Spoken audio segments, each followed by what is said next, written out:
Originally, I found it interesting to think about the energy dimension of leadership.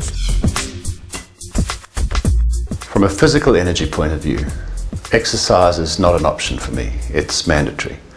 I exercise twice a week at least in the gym, and I'm happy to share with you that I don't do that outside working hours. For me, exercise is working hours. So my normal working day will start at about 5 in the morning, and it'll end sometime around 10, 11 at night.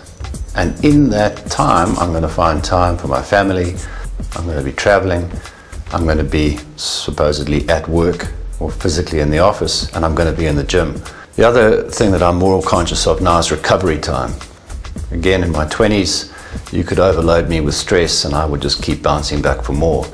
In my 30s and of course now in my 40s, I need a bit of recovery time. And I found that the better quality recovery time, the better the quality of my playing time.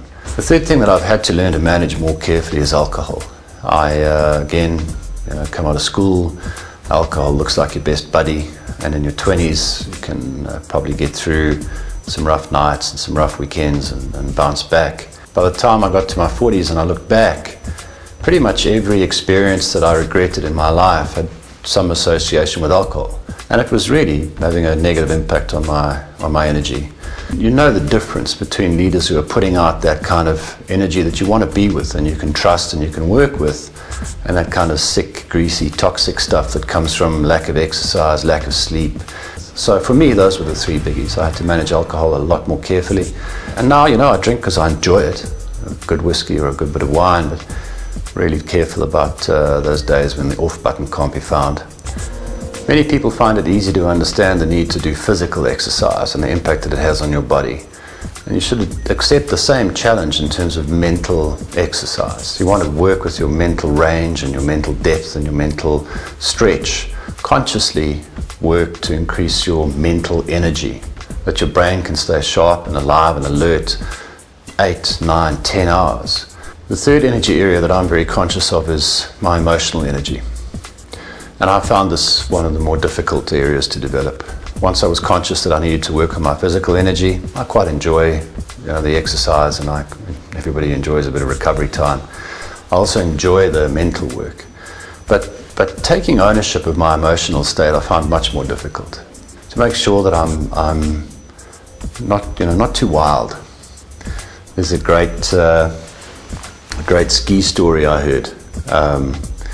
A ski coach I was on a ski lift with him, and he was trying to point out the difference to me of skiers that are natural and in flow and skiers that are just trying too hard.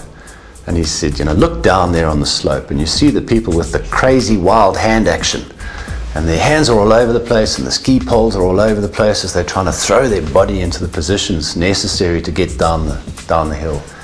And he says, look at the people who just look as if they're just gliding along through butter.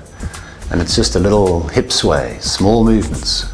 A lot of that is the kind of emotional state. It's, to stand tall in the moment, relax, kind of balance ownership with a complete letting go and getting that emotional bit right. That, you can make a difference, but at the same time, it's not all about you.